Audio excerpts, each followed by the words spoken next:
بسم اللہ الرحمن الرحیم۔ میں ایک پاکستانی مجاہد کمانڈو جو بھارتی خفیہ ایجنسی را کی صفوں میں گھس کر پاکستان کے خلاف بھارتی را کے ناپاک عزائم کو کیسے ناکام بناتا رہا۔ میری یہ سچی داستان سننے کے لیے غازی چینل کے ساتھ جڑے رہیں اور میرے اس چینل کو سبسکرائب کرنا نہ بھولیں اور ساتھ لگے بیل آئیکن کو بھی دبا دیں تاکہ میری ہر نئی آنے والی ویڈیوز آپ تک بلا تاخیر پہنچتی رہیں۔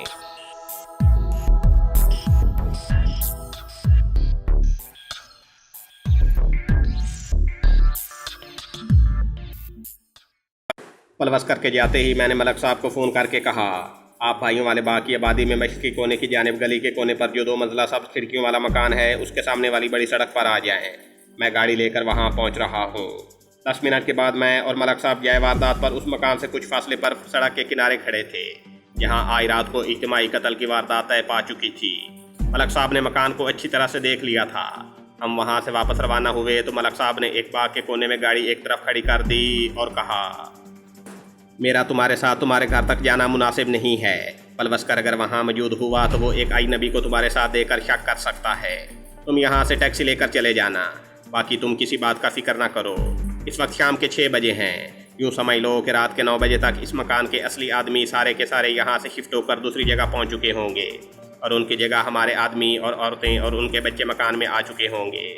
میں نے تشویش کا اظہار کرتے ہوئے کہا، کہیں ایسا نہ ہو کہ ان میں سے کوئی مارا جائے۔ وہ لوگ تو اندر آتے ہی چارپائیوں پر سو رہے لوگوں پر اندھا دھند فائرنگ شروع کر دیں گے۔ ملک صاحب نے مسکراتے ہوئے کہا، حیدر علی، ہم لوگ پیشہ ور اہلکار ہیں۔ جس وقت دہشت گرد مکان کے کمرے میں داخل ہوں گے تو چارپائیوں پر لحافوں کے اندر کوئی آدمی یا عورت یا بچہ نہیں ہوگا۔ لحافوں کے اندر پرانے تکیے اس طرح سے ڈال دیے گئے ہوں گے کہ لگے گا آدمی گہری نیند سو رہے ہیں۔ جب دہشت گرد فائرنگ کرنے کے بعد یہ یقین کر کے کہ سارے لوگ مارے جا چکے ہیں وہاں سے بھاگیں گے تو ہماری پولیس نے سارے علاقے کا محاصرہ کر رکھا ہوگا، مگر یہ پولیس سفید کپڑوں میں ہوگی تاکہ انہیں یہی معلوم ہو کہ محلے کے لوگ ہیں جو ان کا پیچھا کر رہے ہیں۔ تم یہ سب مجھ پر چھوڑ دو۔ ملک صاحب گاڑی لے کر چلے گئے۔ میں ٹیکسی لے کر اپنے فلیٹ پر واپس آ گیا۔ میں نے ایک ملازمہ رکھی ہوئی تھی جو کھانا وغیرہ پکاتی تھی۔ وہ کھانا پکا کر شام کو ہی جا چکی تھی۔ میں نے کھانا کھایا اور بستر پر لیٹ کر ٹی وی دیکھنے لگا۔ رات گزرتی جا رہی تھی۔ رات کے 11 بجے پلوسکر آ گیا۔ میں نے فرضی بے چینی کا اظہار کرتے ہوئے پوچھا، اپنے آدمی کہاں ہیں؟ اس نے جواب دیا، میں انہیں بالکل تیاری کی حالت میں چھوڑ کر آ رہا ہوں۔ وہ دوپہر سے لے کر اس وقت تک سوتے رہے ہیں، اب نہیں سوئیں گے۔ تینوں آدمیوں کو خفیہ مقام سے ساتھ لیں گے اور جائے واردات پر پہنچ جائیں گے۔ پلوسکر، میں تمہیں آج رات شراب پینے کی اجازت نہیں دوں گا۔ تم ڈیوٹی پر ہو اور کوئی بھی ذمہ دار کارکن ڈیوٹی کے دوران شراب کو ہاتھ نہیں لگاتا۔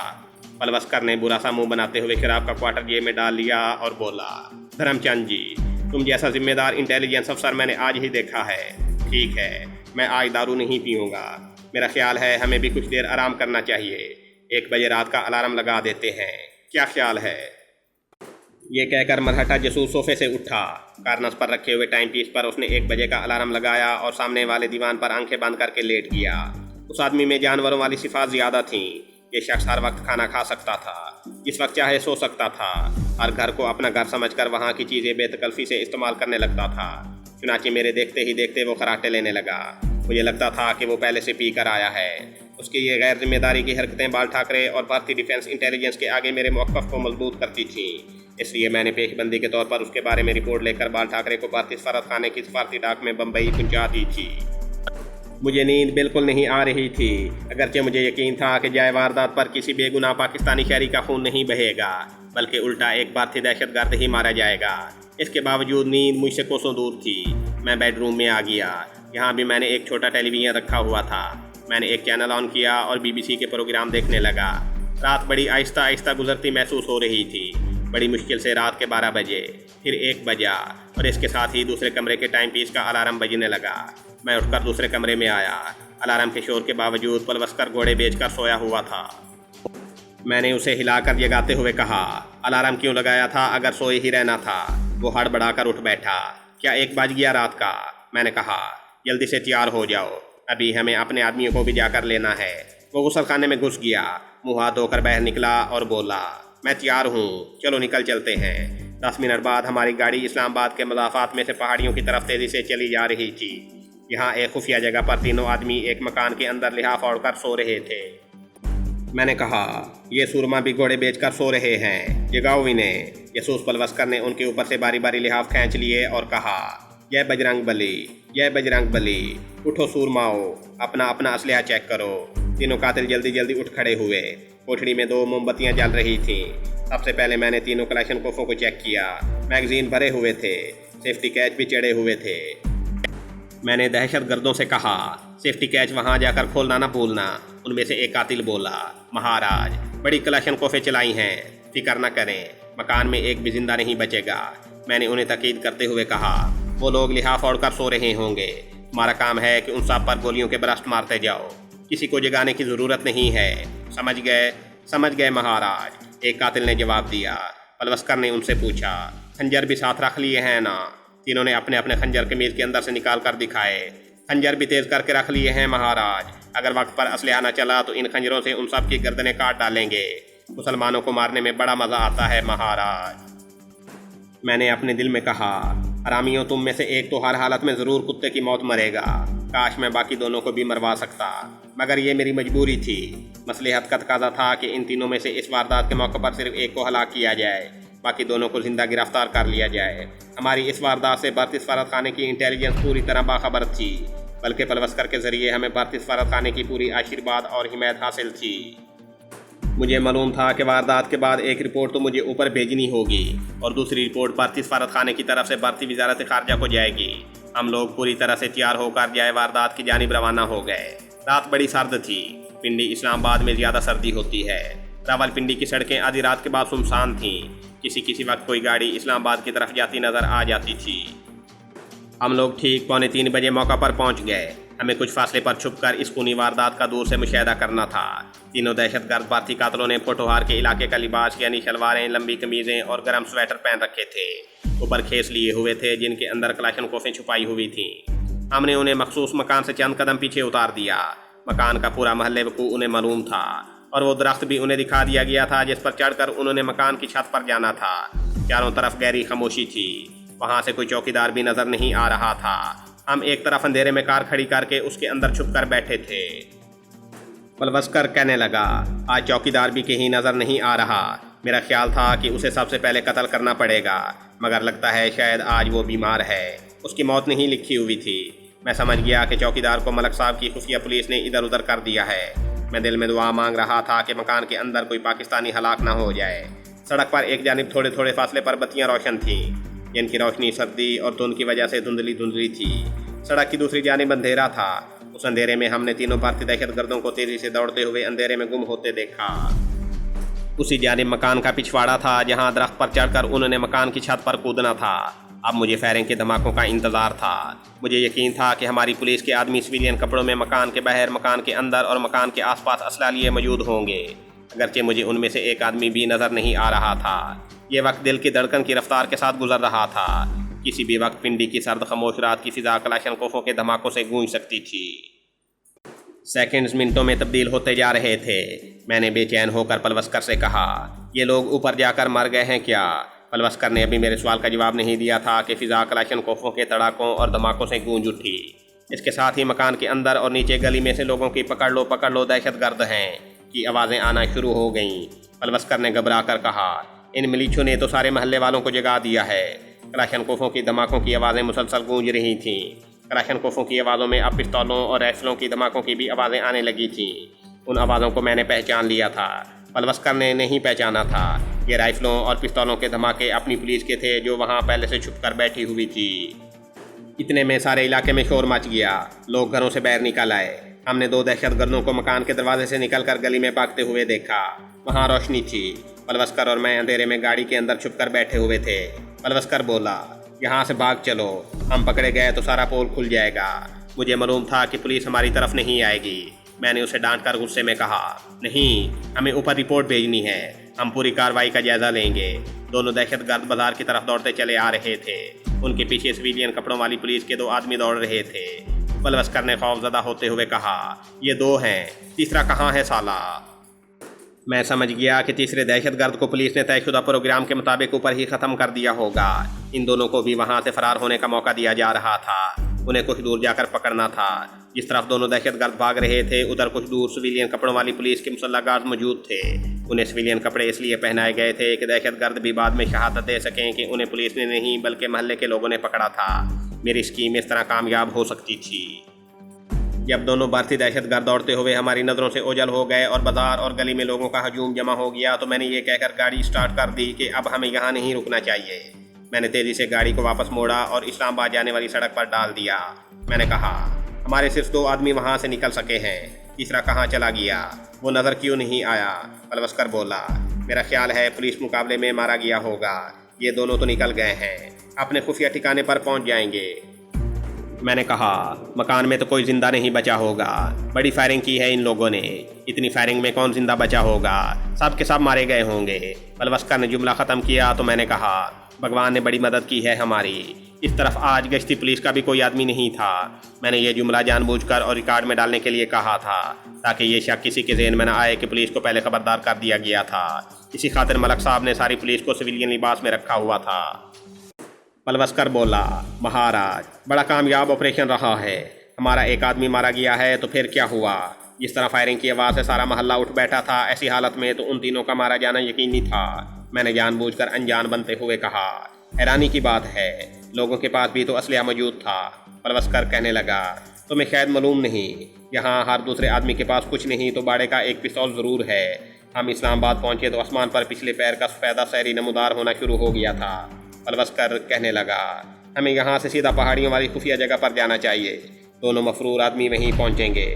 میں جانتا تھا کہ اب وہ نہیں آئیں گے اور انہیں پنڈی پولیس نے پکڑ لیا ہوگا اور اس وقت علاقے کے تھانے کے حوالات میں بند ہوں گے، لیکن میں نے کہا، تم ٹھیک کہتے ہو، چلو۔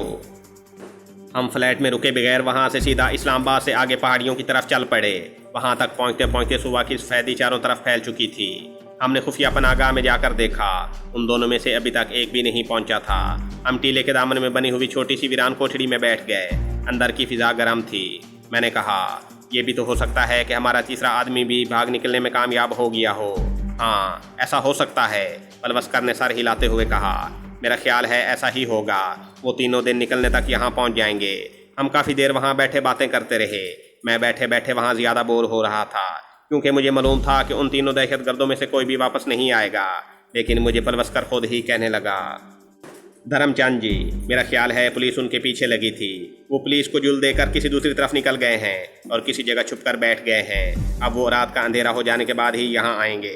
ہمیں خیر واپس چلنا چاہیے تاکہ معلوم ہو سکے کہ پنڈی کے اس مکان میں کتنے لوگ قتل ہوئے ہیں۔ ہم گاڑی میں بیٹھ کر واپس چل پڑے۔ پلوسکر بولا، واردات لیٹ نائٹ کو ہوئی ہے، اخباروں کی آخری کاپی پریس میں جا چکی ہوگی، صبح کے اخباروں میں تو شاید ہی اس کی خبر آئے، لیکن زمینہ ضرور مارکیٹ میں آ جائے گا۔ لیکن ہم بھول گئے تھے کہ اخبار آج کل بجلی کی تیز رفتار مشینوں پر چھپتے تھے اور آخری کاپی 3 بجے تک بھی جا سکتی تھی۔ پھر بھی صبح کے صرف 2 اخباروں میں اس خونی واردات کی خبر چھپ سکی، باقی اخباروں نے زمین میں چھاپ دیے۔ خبر بڑی سرخیوں کے ساتھ چھپی تھی، جس میں لکھا تھا کہ رات کے پچھلے پیر پنڈی کے بھائیوں والے محلے کے ایک مکان میں دہشت گردی کی ایک خونی واردات میں کچھ مرد، عورتیں اور بچے دہشت گردوں کی اندھادھند فائرنگ سے ہلاک کر دیے گئے۔ مرنے والوں کی صحیح تعداد معلوم نہیں ہو سکی۔ محلے کے لوگ فائرنگ کی آواز سن کر جاگ پڑے۔ انہوں نے دہشت گردوں کا پیچھا کیا جو واردات کرنے کے بعد بھاگ رہے تھے۔ ایک دہشت گرد لوگوں کے ہاتھوں مارا گیا، باقی 2 کو لوگوں نے پکڑ کر تھانے پہنچا دیا۔ اخبار میں اس بات کا خاص نوٹس لیا گیا تھا کہ جائے واردات پر پولیس 1 گھنٹے بعد پہنچی تھی۔ پلوسکر نے اخبار کی خبر پڑھ کر اخبار میری طرف بڑھا دیا۔ آخر وہی ہوا جس کا مجھے ڈر تھا۔ دونوں پکڑے گئے ہیں سالے، ایک مارا گیا ہے۔ یہ حرامی پولیس کو ہمارے بارے میں سب کچھ بتا دیں گے۔ یہاں کی پولیس کا ٹارچر وہ برداشت نہیں کر سکیں گے۔ پلوسکر پریشانی کے عالم میں اٹھ کر کمرے میں ٹہلنے لگا۔ میں نے خبر کو بڑے غور سے پڑھا۔ یہ خبر ہماری انٹیلیجنس پولیس نے ملک صاحب کی سرکردگی میں بڑی سوچ سمجھ کر تیار کر کے چھپوائی تھی، اور بہت ممکن تھا کہ نیشنل سیکیورٹی کا حوالہ دے کر پریس کو بھی اعتماد میں لے لیا گیا تھا، اور یہ جملہ خاص طور پر لکھوایا گیا تھا کہ پولیس جائے واردات پر 1 گھنٹے بعد پہنچی۔ بعد میں ملک صاحب سے اس کی تصدیق بھی ہو گئی، کیونکہ میں چاہتا تھا کہ موقع واردات پر پولیس کی موجودگی کسی طرح بھی ظاہر نہ ہو۔ اس میں میرے آنے والے پاکستان کی سلامتی کے کمانڈو آپریشن کی کامیابی کا انحصار تھا۔ پولیس کی موجودگی بال ٹھاکرے اور بھارتی انٹیلیجنس کے اس شک کو تقویت پہنچا سکتی تھی کہ پولیس کو واردات کا پہلے سے علم ہو گیا تھا، اور یہ شک مجھ پر ہی پڑ سکتا تھا۔ پلوسکر کسی جگہ فون کر رہا تھا۔ 2-3 فون کرنے کے بعد وہ باہر جاتے ہوئے بولا، میں اپنی ایمبیسی جا رہا ہوں، ان سے مشورہ کرنا ہوگا۔ ہمارے آدمیوں کا پکڑا جانا ہم سب کے لیے خطرناک ہو سکتا ہے۔ اگر دونوں میں کوئی وقت پڑا تو نہ صرف میں اور تم دونوں گرفتار کر لیے جائیں گے بلکہ ہمارے ملک بھارت کی بھی سیاسی سطح پر بڑی بدنامی ہوگی۔ وہ چلا گیا۔ وہ ٹھیک کہہ رہا تھا۔ اس کا اندیشہ اپنی جگہ پر بالکل ٹھیک تھا، مگر وہ نہیں جانتا تھا کہ ایسا ہوگا نہیں۔ میں نے ایک اسکیم کے تحت جان بوجھ کر دونوں دہشت گردوں کو گرفتار کروایا تھا۔ اب مجھے ملک صاحب سے مل کر ان دونوں کو حوالات سے یا جیل سے فرار کروانا تھا تاکہ بال ٹھاکرے اور بھارت کی انٹیلیجنس کو میری نیت پر ذرا سا بھی شک نہ رہے۔ میں نے ملک صاحب کا نمبر ڈائل کیا۔ وہ فون پر موجود تھے۔ میری آواز پہچان کر بولے، میرا خیال ہے سب کچھ ایسا ہی ہوا ہے جیسے کہ تم چاہتے تھے۔ کیا خیال ہے؟ میں نے کہا، ملک صاحب، اخباروں میں جو خبر چھپی ہے اس نے میرے موقف کو بڑی طاقت دی ہے۔ میں یہی چاہتا تھا۔ ملک صاحب بولے، ساری باتیں بیٹھ کر ہوں گی، تم ایسا کرو میرے پاس آ جاؤ۔ پھر انہوں نے مجھے وہ آفس بتایا جہاں وہ بیٹھے تھے۔ میں گاڑی لے کر وہاں پہنچ گیا۔ یہ آفس پنڈی میں ہی تھا اور امپورٹ ایکسپورٹ کا معمولی سا آفس تھا۔ ہم نے یہ طے کر رکھا تھا کہ میں انہیں پولیس کے کسی بھی آفس میں نہیں ملوں گا۔ اس کی وجہ میرا یہ خدشہ تھا کہ کہیں میرے پیچھے بھارتی سفارت خانے کا کوئی انٹیلیجنس والا نہ لگا ہوا ہو۔ یہ درآمدات اور برآمدات کا آفس تھا اور میرا کاروبار بھی امپورٹ ایکسپورٹ کا تھا، اس لیے میرا وہاں جانا کاروباری ضروریات کے تحت بھی ہو سکتا تھا۔ ملک صاحب پچھلے کمرے میں بجلی کا ہیٹر لگائے بیٹھے تھے۔ مجھ سے اٹھ کر ہاتھ ملایا اور کہنے لگے، آپریشن بڑا کامیاب رہا۔ میں نے پوچھا، ملک صاحب کوئی جانی نقصان تو نہیں ہوا؟ انہوں نے جواب دیا، سوال ہی پیدا نہیں ہوتا، صرف چار پائیوں کے لحافوں کے چیتھڑے اڑ گئے تھے، ان کے اندر سرہانے تک یہی تھے، اپنے آدمی تو اسلحہ لے کر گلی میں چھپے ہوئے تھے۔ میں نے کہا، اخبار میں جو خبر چھپی ہے وہ بڑی متوازی اور ہماری پالیسی کے عین مطابق تھی۔ ملک صاحب بولے، اسی سلسلے میں نیشنل سیکیورٹی کا حوالہ دے کر پریس کو اپنے ساتھ ملانا پڑا ہے۔ پریس نے بھی ملک کی سلامتی کی خاطر ہمارے ساتھ بھرپور تعاون کیا ہے۔ میں نے پوچھا، جو دہشت گرد مارا گیا تھا اس کی لاش کہاں پر رکھی ہے؟ اس کی لاش ہسپتال میں پڑی ہے، اس کا پوسٹ مارٹم ہوگا، کل کے اخباروں میں اس کی تصویر بھی آ جائے گی۔ باقی جن دونوں کو ہم نے اسکیم کے مطابق گرفتار کیا تھا وہ علاقے کے تھانے کے حوالات میں بند ہیں۔ آگے آپ کا منصوبہ کیا ہے؟ میں نے کہا، منصوبہ یہ ہے کہ بال ٹھاکرے اور بھارت کی انٹیلیجنس کے سامنے اپنا اعتماد بحال کرانے اور ان لوگوں کے دلوں میں میرے بارے میں اگر شک شبہ ہے تو اسے ہمیشہ کے لیے دور کرنے کے لیے ضروری ہے کہ جب میں کہوں اس وقت ان دونوں دہشت گردوں کو فرار ہونے کا موقع دیا جائے، مگر اخباروں میں بھی ان کے فرار کی خبر چھپنی چاہیے۔ ملک صاحب کہنے لگے، مگر حیدر علی، اس میں پولیس کی بدنامی ہوگی کہ ان کی حراست سے بھارت کے 2 دہشت گرد فرار ہونے میں کامیاب ہو گئے۔ میں نے کہا، ڈپلومیسی اور مصلحت کا تقاضا ہے کہ ان دونوں کو بھاگ جانے کا موقع دیا جائے اور اخباروں میں یہ خبر بھی چھپنی چاہیے۔ اگر خبر نہ چھپی تو انڈین انٹیلیجنس کو یہ گمان گزر سکتا ہے کہ ان دونوں کا فرار سوچے سمجھے منصوبے کے تحت کیا گیا ہے اور پولیس کو بدنامی سے بچانے کی خاطر اخباروں میں خبر بھی نہیں چھپنے دی گئی۔ ملک صاحب نے بے چینی سے پہلو بدلتے ہوئے کہا، ٹھیک ہے، اگر ملک کی سلامتی کے لیے یہ ضروری ہے تو مجھے کوئی اعتراض نہیں۔ میں نے کہا، ملک صاحب، آپ اچھی طرح جانتے ہیں کہ میں جو کچھ کر رہا ہوں اپنے ملک کی خاطر ہی کر رہا ہوں۔ میں جو موت کے منہ میں جا کر بیٹھ گیا ہوں تو صرف اس لیے کہ میرے وطن پاکستان کو نقصان پہنچانے والوں کے ناپاک ارادوں کو جہاں تک مجھ سے ہو سکے خاک میں ملا دوں۔ اس میں میری کوئی ذاتی غرض نہیں ہے۔ ملک صاحب نے میرا ہاتھ دونوں ہاتھوں میں لے لیا اور بڑے جذباتی لہجے میں کہنے لگے، حیدر علی، تم پاکستان کے بہادر مجاہد ہو۔ پاکستان کو دشمنوں نے گھیر رکھا ہے۔ اس وقت ہمیں تم جیسے جیالے بے غرض اور محب وطن مجاہدوں کی اشد ضرورت ہے۔ تم جس طرح کہو گے ہم اسی طرح ہی کریں گے۔ میں نے کہا، میں وہی کر رہا ہوں جس کی اس وقت میرے پاک وطن پاکستان کو ضرورت ہے۔ میرے سامنے اخنور کی توپوں اور اس کے پیرامیٹرز اور سٹنگر میزائلوں کی تباہی کا مشن ہے جو دشمن نے صرف پاکستان کے شہروں کو تباہ کرنے کے لیے لگائی ہوئی ہیں۔ اگر اسی مرحلے پر مجھ پر شک پڑ گیا تو میرا اصلی مشن خطرے میں پڑ جائے گا۔ اب ایسا ہے کہ میں آپ سے ایک دن بعد رابطہ پیدا کروں گا۔ آپ پنڈی میں ہی رہیں، میں آپ کو بتاؤں گا کہ ان دونوں بھارتی دہشت گردوں کو کس وقت فرار ہونے کا موقع دینا ہے۔ ٹھیک ہے، میں آپ کے فون کا انتظار کروں گا۔ اس کے بعد میں وہاں سے واپس آ گیا۔